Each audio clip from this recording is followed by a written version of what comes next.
Good afternoon, everyone. And first of all, thanks, Akram, for inviting me to this session.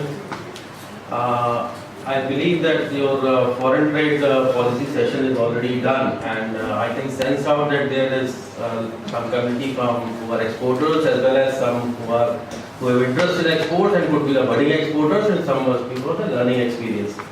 So I'll try to cover my presentation in a quick way, giving you the format that what kind of institutions are there, what are their role in facilitation and promotion, how it is happening in India.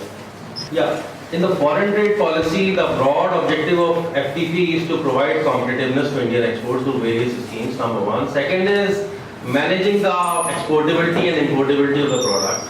These are the two, and third is the promotional part. Promotional part through some schemes also, and there is one para in the FTP that speaks about recognizes the export promotion councils. So export promotion councils basically are the exporters' bodies who are being designed to promote the export of product or services. Plus, they are also responsible for issuing they are also authorized for issuing registrations in the form of registration and membership certificate. We'll come to that.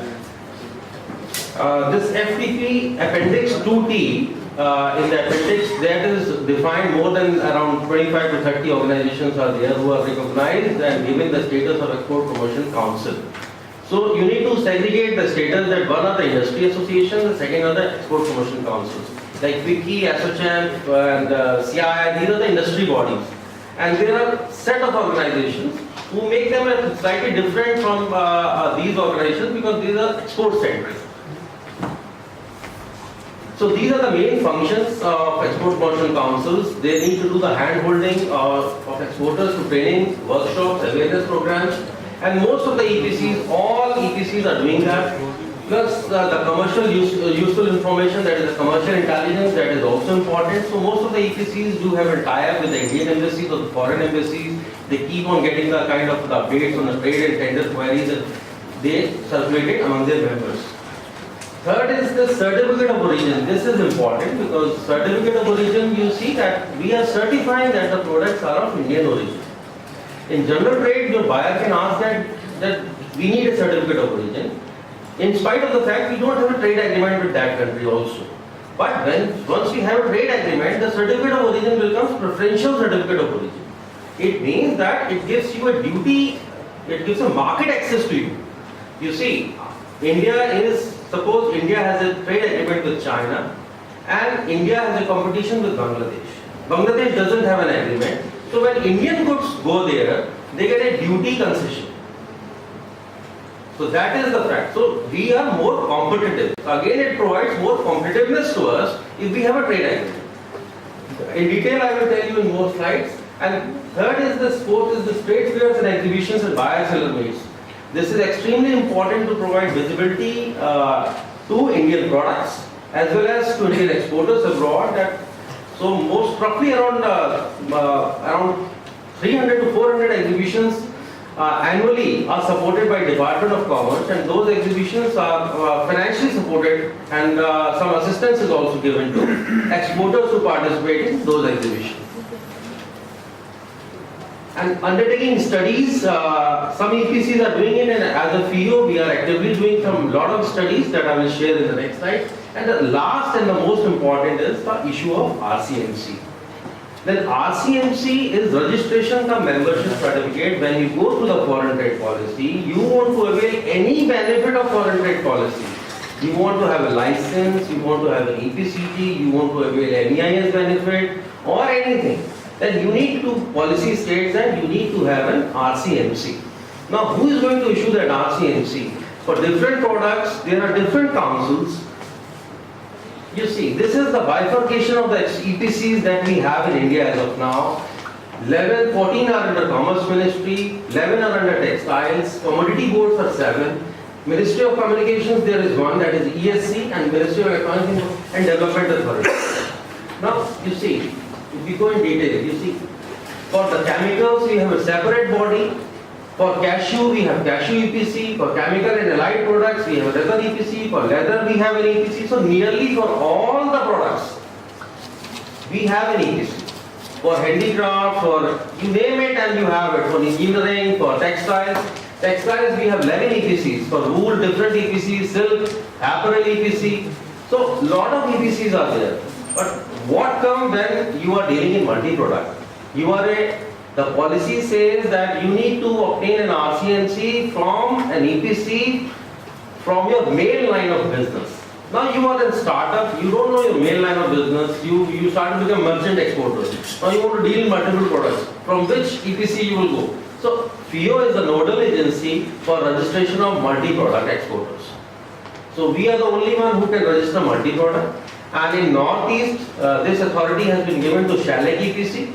And if you look at Jammu and Kashmir, then Government of J&K is the sole authorized agency for issuing RCMs.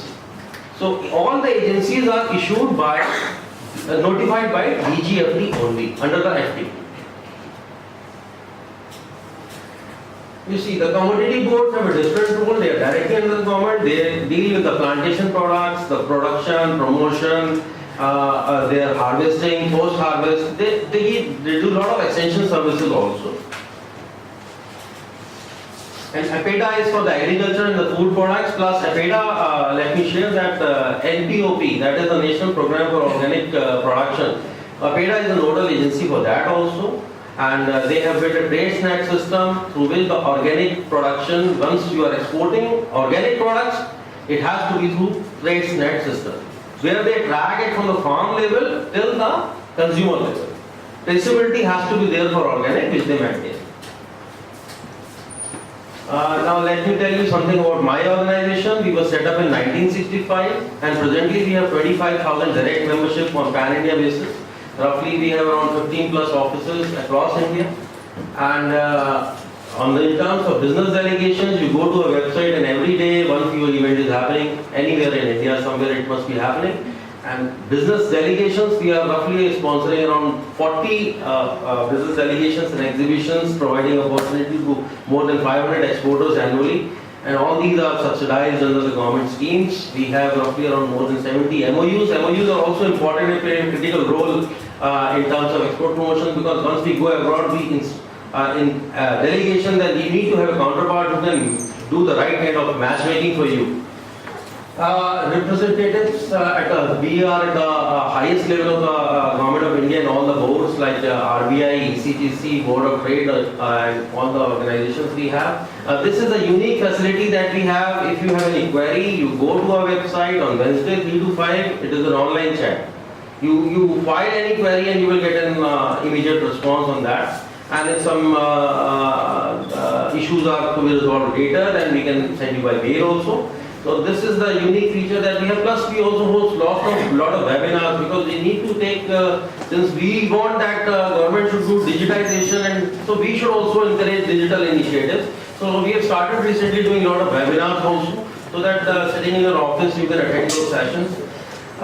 Indian Trade Portal, this is a unique thing, and as sir mentioned about the quality, and there are certain trade agreements, so I will come to that. That is most important for you as an academic interest also, or as a commercial interest also. The Yat Mitra app, we have gone on app also recently. 2-3 months back we launched this app. Now you can see our activities and participate in that on the go. Publications, we host a lot of publications. We do monthly around 2-3 publications we do. One is for the SPS requirement, TVT requirements, and our monthly news also, and trade tender queries also we do that. Training programs, that is our mandate, and we need to do handholding, and this we do in association with DGFT office. They have a program called Niryat Bandhu. Under that we do training programs across India on a regular basis to handhold exporters, to apprise them about the kind of changes that are happening. To give you an example, since the implementation of GST, we have done more than 150 awareness programs across India. Because GST, when it was launched, and there was a lot of chaos on exporters, nobody was aware what is going to happen. There was LUT confusion, IGST, which mode to opt. So we try to do that on a regular basis. And suggestions on trade policy, that is our job, and we need to sense out what our members want and appropriately flag it at the right level so that it can be incorporated in the policy. Most of our suggestions are considered by the government. Commercial intelligence I have already told, and guidance to states that we are doing, I think don't know the EXIM is doing. We are working with the states and we have developed export strategies for more than 15 states as of now. And still we are working with a couple of states in the next year also. This is, besides this foreign trade policy, we should also understand what is the other mechanism available and prevailing in India in terms of facilitation and promotion. One is the Board of Trade. So that is the highest body under this Commerce Ministry. DGFT holds that meeting. Last month one meeting was held.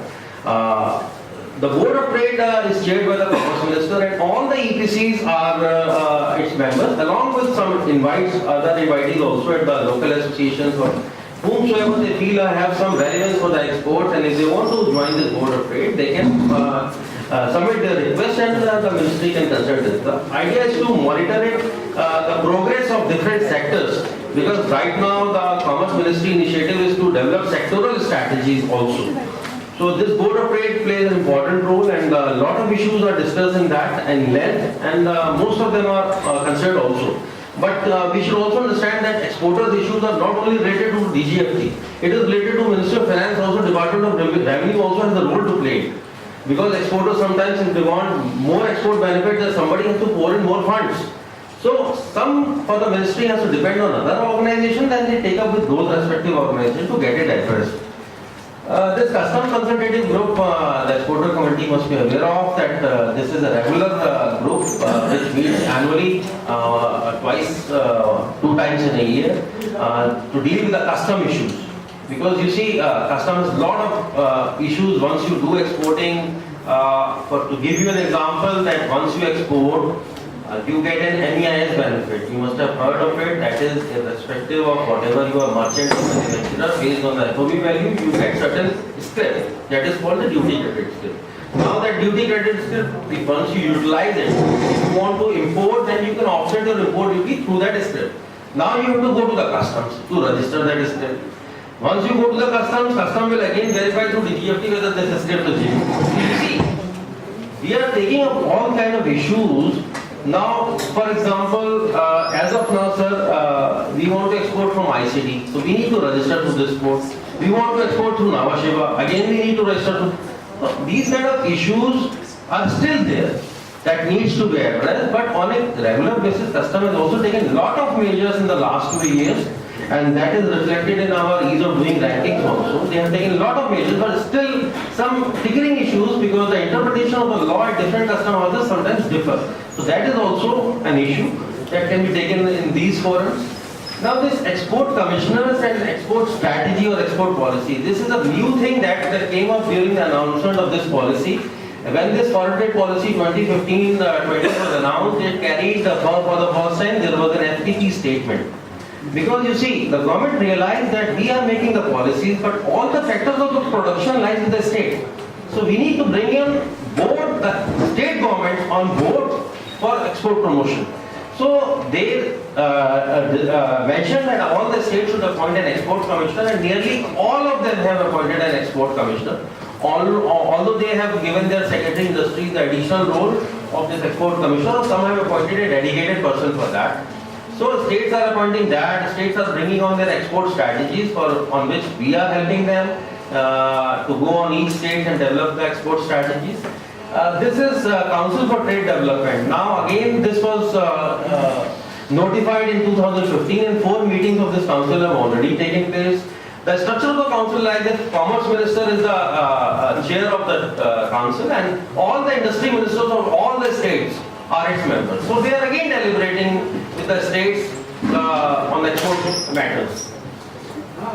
This is NCTF. This is also important because National Committee on Trade Facilitation, since India ratified the WTO TFA agreement in 2016, we notified this committee, and this is headed by the Cabinet Secretary, and the mandate is to, in terms of, you see, transaction time, the time release, the time taking in exports, what is the digitization that is there, whether there is a single platform or not for exporters, and what is the infrastructure gaps are there at the port, or how we can increase the efficiency. As a result of this, you must have taken a note of that ease of doing business ranking. Ease of doing business ranking widely in general carries 11 parameters, and one of the parameters inside that is trading across borders. That speaks about import and export. Last year we were ranked 142nd. Now this time we are 80th. So it means that customs has taken a lot of bold measures to facilitate border clearance time and cost. Yeah. May I know who conducts this survey? EODB is conducted by World Bank. They have defined parameters. They do the ranking. They do the ranking on different parameters. For the trading across borders, they take 3 ports. One is ICD, and one is JNPT and Mundra. So one is, you see, one is the time taken and the cost for clearances of import and export at JNPT. And second is for the hinterland, the cargo moving from ICD to Mundra port and vice versa. So this is the hinterland combination. So they score, the weight is given. ICD is given, I think, 47, and that is given 53 kind of weightage there. So cumulatively they put the scores. So this is also important that agri-export policy. This is recently, last December, the government has come up with agri-export policy. The intention was that from where the export is going to come. We are one of the largest producers of most of the agri products, but our agri export is just 30 billion.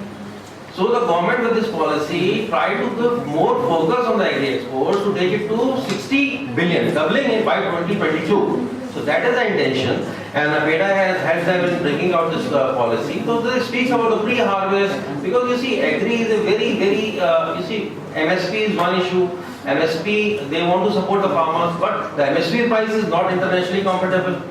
So if we get an MSP price, we are not going to export, because that is not an international price. So government has to look at all the aspects. So they thought that the global integration of the agri products in the global value chain, then only it will benefit the farmers also and the export sector also. This is extremely important in logistic policy, because you see, logistic is of utmost importance as of now. It has gained a lot of importance. The government, the Department of Commerce has set up a separate logistic division 1.5 years back, and that is headed by a special secretary. And they are working on they have put on this draft policy on 5th February. The idea is that in logistics, our cost is very high. You are manufacturing the same product which your competitor is manufacturing in other countries, but they have less logistic cost. Then how are you going to compete? We can compete either by competitiveness in the manufacturing or in the supply chain, because supply chain competitiveness can give us an edge. Our logistic cost is estimated to be 13 to 14% of GDP as of now. It is highly fragmented sector. The logistic, the warehousing, most of the warehouses are 1,000 square feet less. We don't have a warehouse management system. We exporters, if they want to book a warehouse, there's no online system. One can book that. So they try to bring out everything under this logistic policy, whether it is a border trade. Suppose we are doing, we look at countries like overseas, but what about our neighbors? We are doing 5 billion exports to Nepal, to 2.5 billion to Russia, and 2 billion to Brazil. So why don't we focus on borders? So it speaks about that also, because the border clearance at the border, you go to Raxol, it takes weeks time. You go to a Petropol, it takes 15 days to move a truck from this Indian side to Bangladesh. So all these things are flagged in this policy. It means that the government is really serious to facilitate logistics in a big way. And they are also planning that we should have a standard policy for making multimodal logistic parks. The structure, you see, we are at hinterland, we are at Delhi. Somebody is at the port city, he is better placed and more competitive to export. We are at a disadvantage. To give you an example, how most of the exporters, in spite of having an ICD in Delhi, are moving their containers by road to Bombay. So this is the kind of deficiency in the system that this policy is trying to address, right?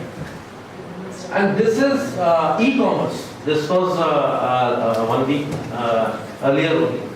E-commerce, these two things I thought I should touch upon because the program was not covering on that, but this is extremely important as a budding exporter or maybe somebody was from the honey sector. So e-commerce has immense potential. Yesterday we were having a session with eBay and they were telling that roughly there are 2 billion consumers globally who are buying, and there are 15,000 exporters who are exporting through them only. Leave beside Amazon. E-commerce holds immense potential and everybody should try this option.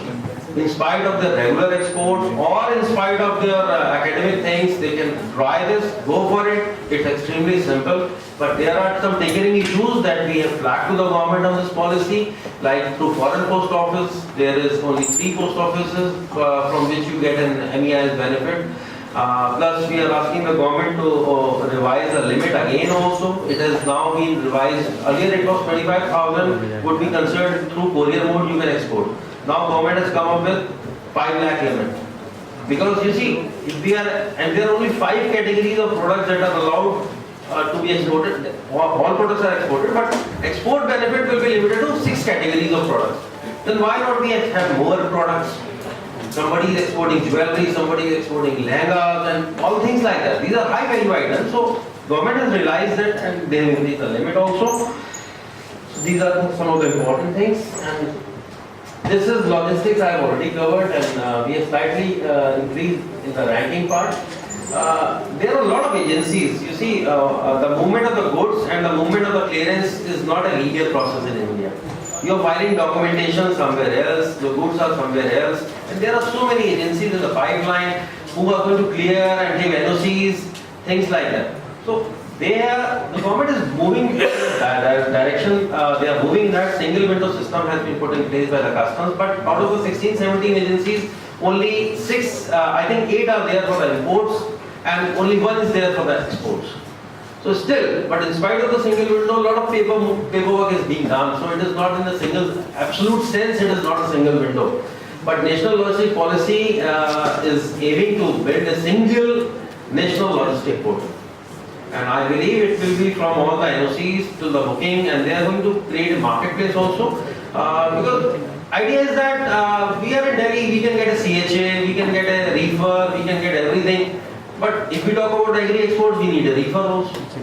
Then if you want to export from ICD, you need a reefer point also. If you want to export that ICD reefer container through train, then train should also have a reefer facility.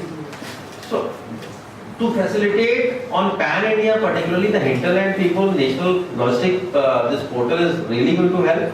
And some big consultants are working on that draft, and the government is really serious. And I believe that in maybe next 1.5 years something will come up. In terms of the logistics, we have also done a lot of work. We have worked with the ICP. We did the time release study. Because the National Committee for Trade Facilitation, we are a part of it. And on the request of Land Court Authority, we did the LBI study. And at present, we are doing this time release study for 3 ports. JNPT, Mundra and Chennai. We are doing it on a monthly basis. Now what this time release, how does it impact us? The point is that as an exporter, how is it going to impact us? To give you an example, last year when we monitoring the time, what we are doing in this. Suppose a container lands at JNPT, then what is the time taken at the port? If it moves to CFS, those are the dry ports, then how much time CFS takes? In this process, how much time customs is taking to clear the goods? Ultimately, from the time of import of container till the time it reaches the actual person, importer, what is the dwell time? The dwell time, and we have seen that we have sensitized to this study to everyone, and the time has nearly come down. As of now, customs last year has taken an average of 3 to 4 hours at Mumbai for clearing the export consignments. And we are talking about 100,000 containers a month that is going out of JNPT as of now. But again, the issue is that JNPT share of by road is roughly around 80% and 20% is by rail. Again, the logistic issues, because worldwide the cargo moves by rail, and India is the other mix. We are moving by road. It is a lot of issues are with regard to the haulage charges, the railways and the charges, because ultimately for an exporter the visibility, the cost matters. They will say that I don't mind that by sending the road I can speak to the driver where my consignment is, but if I go to the ICD will accumulate 80 containers, then only they will start the train. So those are the issues that are there. Now coming to the trade agreements that I was told that I need to speak on that. Trade agreements take different shape, different form in terms of the kind of adjustments the countries are doing. We can start with the PTA. PTA is preferential trade agreement, that is a limited concession with the limited partners on one-on-one basis. We have a PTA with Mercosur, for example, Argentina, Brazil, Uruguay as a bloc, and we are offering certain duty concession on a limited product. Then we move on to the FTAs, these are tariff elimination. We aim that we will reduce it to zero by so many years, or we as of now we reduce it. We have with Sri Lanka, I think. And next move the CEPA and CEPA, these are the Comprehensive Economic Partnership Agreement or Comprehensive Economic Cooperation Agreement. That speaks about the goods as well as the services and investments. So that is the one step ahead. Then we move one step ahead, that is the custom union, that is in our region there will be zero custom duty. One step ahead, when we have a common market, our people, our capital can move freely along with the zero duty. Then we have economic union, that is the EU. That is the highest. We have the same kind of policies also for the external people. These are the kind of agreements that we have with different countries. You can see that one country can appear in multiple agreements. Maybe 2 agreements, 3 agreements. We have with Thailand different agreement, and again we have an ASEAN agreement in which Thailand is there. So one has to evaluate which offers a better deal to me. For me, my customer should get some kind of a duty concession. Then only he will prefer to buy from me. Otherwise, if he has a duty concession with other countries, then they will buy from them. What is happening to our textiles? The same thing is happening to our textiles. Because Bangladesh having an LDC status, if they export to EU, they get a duty-free access. So most of our companies have shifted their manufacturing to Bangladesh. Fabric is going there, garment is being made there, then exported. Because under any agreement, there are 2 things one has to be looked at. One is the value addition thing. You cannot import the same thing and export and get the duty benefit. There has to be certain level of value addition. And second point will be the change in the tariff heading. Whether it is 2-digit or 4-digit or 6-digit, that is immaterial. But some kind of transformation in the product should have taken place. It should not be packing and repacking and you get a duty benefit. So these are the agreements we have, and these agreements offer us duty benefits for different products. Now, as an exporter or an academic interest person, how you are going to assess it at one place? So we have given the solution, that is the Indian trade portal. So this gives you a solution to this.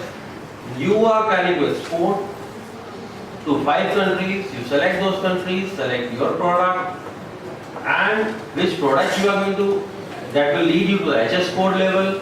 Then that will give you the description of all the countries you are exporting, what kind of duties will be attracted on your product in that particular country against the MFN rate, most favored nation.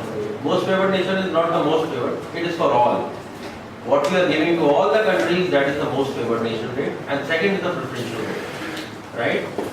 Along with that, this Indian trade portal gives you the rules of origin, because that is extremely important. What are the rules of origin needs to be followed while exporting to those countries.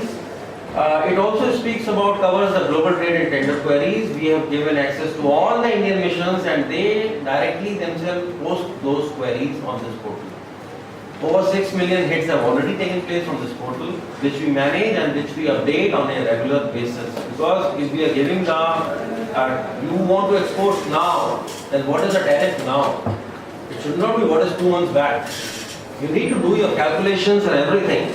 So it is updated on a weekly basis. This portal, we have a dedicated team who updates it. Plus along with this, we have given some additional features also. The GST rates, what is the MEIS rate, what is the drawback rate. And what is the interest equalization scheme? And the interest equalization, if you are not aware of, that is being given on the post-shipment and pre-shipment export credit. That is 5% that is given to MSME companies and 3% to all exporters in 400 tariff lines, 416 tariff lines in fact. And recently, you see, most of the manufacturers, small exporters are not themselves exporters. So, based on our request, government has accepted that it has been given to merchant exporters also. So, merchant exporters will get 3% on 416 tariff lines. MSME exporters will get on all tariff lines, and that will be 5%. Drawback, you must have heard this term. It is some kind of an import on your input, import duty neutralization kind of. It is assumed that your inputs used in the manufacture of exported goods, they have attracted an import duty and government is going to give you back. So that is notified every year. And excise duty is going to service tax is sir, after the drawback include custom duty on the production, excise duty locally and service tax charged locally. Sir, that is fine. That was pre-GST era. Now, since this after GST, all is being you will get an ITC mechanism for availing that. So drawback as of now contains only the custom component. No, but That is GST is going to be refunded to the exporter. GST is refunded. GST is refunded, but nothing to do with that. Drawback. No, drawback is the GST you need to apply. Drawback is automatic.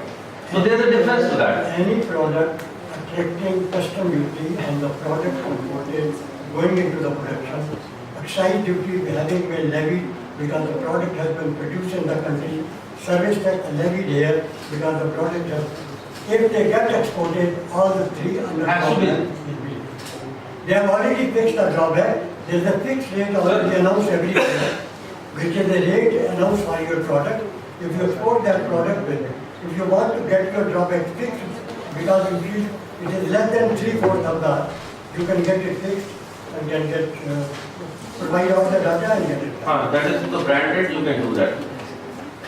This also provides the item-wise import and export policy, whether your item is exportable, allowed to be exported by DGFT or not. So everything is there in the portal, related acts are there, free business rules are. In fact, you can register on this website and you can get an alerts also.